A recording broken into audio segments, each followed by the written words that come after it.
Bayangkan kalian bangun di sebuah hari pagi yang cerah, udara masih segar, kalian menyeduh secangkir kopi panas, bersantai duduk di teras, sambil membuka handphone, dan tiba-tiba, boom!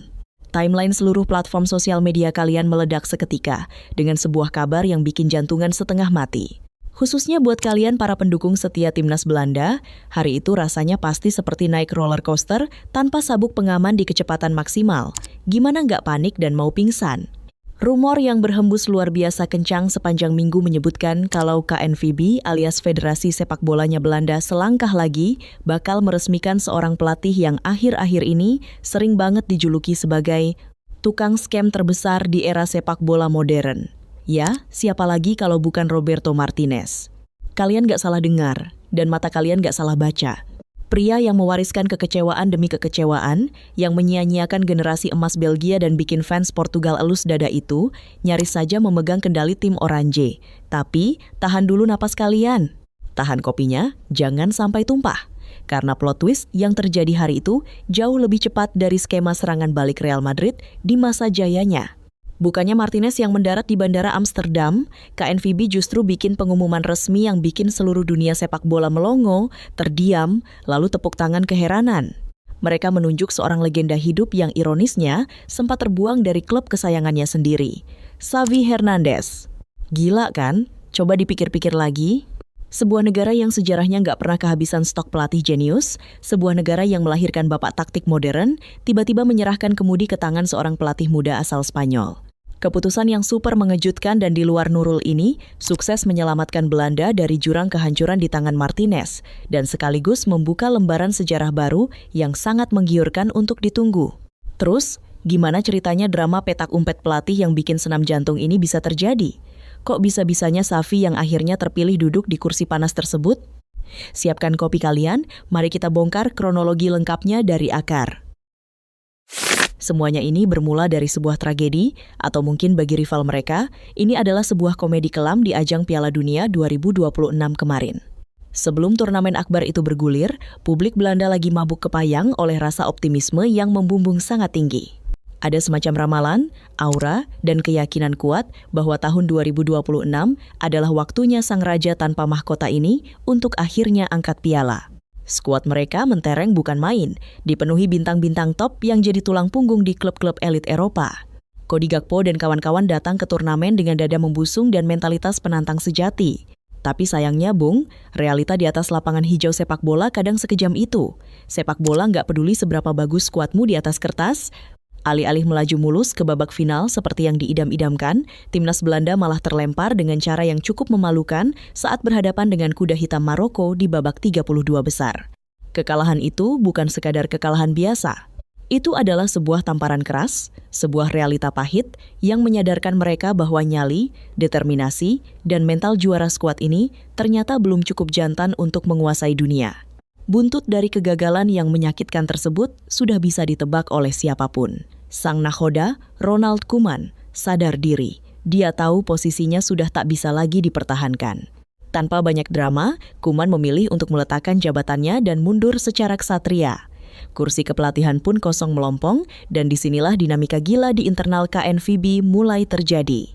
Para petinggi KNVB langsung bergerak cepat, ibarat orang kebakaran jenggot. Mereka panik tapi berusaha penuh perhitungan, mencari sosok pengganti yang sepadan untuk proyek jangka panjang.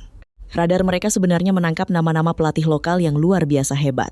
KNVB mencoba merayu Arne Slot yang lagi naik daun dan dipuja-puja. Mereka juga mencoba mengetuk pintu Erik ten Hag dan tak ketinggalan nama pelatih ofensif sekelas Peter Bosz. Tapi apa daya, cinta KNVB ternyata bertepuk sebelah tangan dengan sangat keras. Arne Slot dan Peter Bosz menolak mentah-mentah tawaran membela negara tersebut. Alasannya simpel, mereka sama sekali nggak tertarik melatih tim nasional untuk saat ini. Irama melatih timnas yang cuma beberapa bulan sekali dianggap membosankan, mereka lebih suka ritme gila, intens, dan taktik harian di sepak bola antar klub. Sementara itu, Erik ten Hag lagi asyik-asyiknya menikmati masa bulan madu dengan jabatan barunya sebagai direktur teknik di FC Twente. Kondisi penolakan beruntun inilah yang bikin petinggi KNVB seolah kehilangan arah, frustrasi, dan pelan-pelan masuk ke dalam jalan gelap keputusasaan. Di tengah kepanikan mencari sosok juru selamat, entah ada angin apa atau siapa yang membisiki, nama Roberto Martinez tiba-tiba muncul di atas meja dan menjadi kandidat terkuat.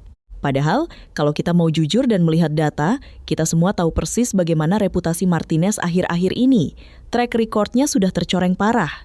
Dia adalah aktor utama yang gagal total memaksimalkan generasi emas Belgia yang isinya alien semua. Lalu, dia seolah mengulang dosa yang sama bersama Cristiano Ronaldo dan kawan-kawan di timnas Portugal. Tapi anehnya, di mata para petinggi Federasi Belanda, Martinez ini masih kelihatan seksi dan menjanjikan. Kenapa bisa begitu? Karena secara teori di atas kertas, filosofi sepak bola menyerang dan penguasaan bola yang selalu diusung Martinez dianggap sangat cocok dengan DNA dan budaya sepak bola Belanda. Terbuai oleh teori ini, KNVB pun nekat melayangkan tawaran resmi kepadanya. Bisa kalian bayangkan gimana reaksi jutaan fans Belanda saat rumor ini bocor ke media? Dunia maya seketika kiamat. Mereka protes keras, ngamuk di berbagai platform, bikin petisi, dan memohon agar KNVB segera sadar dari mimpi buruk ini. Dan seolah doa jutaan fans yang menderita itu didengar dan dikabulkan oleh semesta, Martinez secara mengejutkan menolak tawaran tersebut. Usut punya usut, Martinez ternyata memiliki jalan pikiran yang sama dengan Arne Slot. Dia lebih memprioritaskan untuk kembali melatih klub ketimbang bersantai di pinggir lapangan tim nasional. Penolakan Martinez ini, secara harfiah, adalah anugerah terbesar yang pernah diterima timnas Belanda di tahun tersebut. Lalu, setelah lolos dari lubang jarum bernama Martinez, dari mana datangnya ide brilian untuk merekrut Xavi Hernandez? Nah, mari kita bergeser sedikit ke daratan Spanyol untuk merangkai kepingan puzzle-nya. Pada bulan Juli 2026 lalu, tepat setelah hiruk-pikuk Piala Dunia mulai mereda, Xavi sebenarnya sudah menebar kode keras ke publik lewat media. Setelah dramanya bersama Barcelona selesai, dia secara terang-terangan menyatakan bahwa dirinya sedang rehat dan tidak tertarik untuk kembali melatih sebuah klub dalam waktu dekat. Tapi, perhatikan baik-baik, Xavi menggarisbawahi satu hal penting. Dia akan sangat terbuka dan bersedia turun gunung jika ada tawaran menarik, menantang, dan penuh proyeksi dari sebuah tim nasional. Pada momen itu, kebetulan banget ada dua negara besar yang lagi kelimpungan cari pelatih, dan salah satunya, ya, si Orange ini. Mendengar sinyal yang sangat jelas tersebut, KNVB yang baru saja kena ghosting dan penolakan beruntun langsung bergerak kilat. Mereka melihat Xavi bukan sebagai opsi darurat, melainkan sebagai sebuah mahakarya yang sedang menganggur. Mereka menghubungi perwakilan Xavi, menyodorkan proposal proyeksi masa depan sepak bola Belanda, dan tahukah kalian? Tanpa babi bu, tanpa tarik ulur yang bertele-tele, Xavi langsung mengiyakan tawaran tersebut. Proses negosiasinya berjalan dengan sangat-sangat cepat. Kedua belah pihak langsung sepakat menandatangani kontrak jangka panjang berdurasi 4 tahun. Itu artinya, mantan maestro lini tengah Barcelona ini bakal memegang kendali mutlak atas skuad tim Orange setidaknya sampai gelaran Piala Dunia 2030 mendatang. Bagi Xavi sendiri, menerima tawaran dari Belanda ini bukan sekadar urusan profesional atau mencari pelarian kerja biasa. Ini adalah sebuah panggilan jiwa yang sangat emosional dan spesial. Kenapa begitu? Karena sepanjang hidup dan karirnya, Xavi adalah murid ideologi sejati dari sang dewa sepak bola Belanda, Johan Cruyff. Kita nggak mungkin bisa ngomongin kehebatan Xavi dan masa keemasan Barcelona tanpa menyebut nama Cruyff. Johan Cruyff adalah bapak pendiri filosofi sepak bola modern Barca, sosok visioner yang menanamkan benih total football ke dalam sistem Akademi La Masia. Xavi tumbuh, belajar, bernapas, dan meraih semua kejayaannya dengan mempraktekkan ideologi khas Belanda tersebut di lapangan. Lebih dari itu, selama masa karirnya, dia dilatih dan dibentuk oleh figur-figur legendaris berdarah murni Belanda seperti Frank Rijkaard dan si jenius gila, Louis van Gaal. Jadi, secara teknis dan administratif, Xavi mungkin memegang paspor Spanyol, tapi otak, visi permainan, dan cara pandangnya terhadap sepak bola adalah 100% produk unggulan dari pemikiran Belanda. Mengangkat Xavi sebagai pelatih itu ibarat membawa pulang seorang anak hilang yang telah menyerap semua ilmu sakti leluhur mereka di negeri orang dan kini memintanya untuk memimpin pasukan. Di balik penunjukan Xavi yang sangat bernuansa filosofis ini, terselip sebuah kisah unik, menggelitik, dan rasanya terlalu kebetulan untuk sekadar dianggap sebagai sebuah kebetulan biasa. Kisah magis ini melibatkan bintang muda andalan timnas Belanda saat ini, yang juga kebetulan bernama Xavi, Xavi Simons. Beberapa minggu sebelum Xavi Hernandez resmi ditunjuk oleh KNVB, tepatnya di akhir Juli 2026, seorang jurnalis dari media bergengsi The Athletic melakukan sesi wawancara eksklusif yang mendalam dengan Simons beserta keluarganya. Di momen wawancara itulah terbongkarlah rahasia lucu di balik nama unik sang pemain. Sang ibu dengan antusias bercerita, saat Simons lahir ke dunia, keluarganya sempat kebingungan mencari nama yang pas. Saking bingungnya, selama 5 hari penuh, bayi laki-laki itu dibiarkan tanpa nama resmi. Hingga di satu momen santai, sang ibu sedang duduk menonton pertandingan Barcelona di layar televisi. Matanya tiba-tiba tertuju pada seorang gelandang tengah berpostur mungil, namun sangat jenius, yang mendikte permainan lawan dengan passing-passing yang sangat elegan. Gelandang itu, tentu saja, adalah Xavi Hernandez. Terpesona oleh gaya mainnya yang seolah menari di atas rumput, orang tua Simons sepakat detik itu juga untuk menamai anak mereka Xavi Simons. Secara pendekatan taktik di lapangan, Xavi mungkin bukan penganut teori total football kuno era 70-an yang kaku dan mutlak harus pertukaran posisi secara konstan.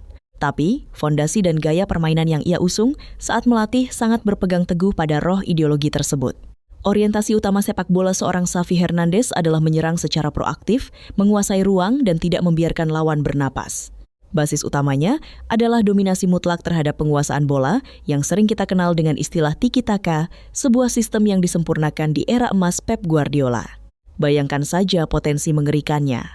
Jika ramuan penguasaan bola tingkat tinggi ini pernah merajai dunia bersama Barcelona, maka mengaplikasikan sistem yang sama persis kepada para pemain Belanda yang dari sejak akademi usia dini sudah dicekoki pemahaman taktik yang serupa, berpotensi besar menciptakan sebuah kekuatan raksasa yang menakutkan di daratan.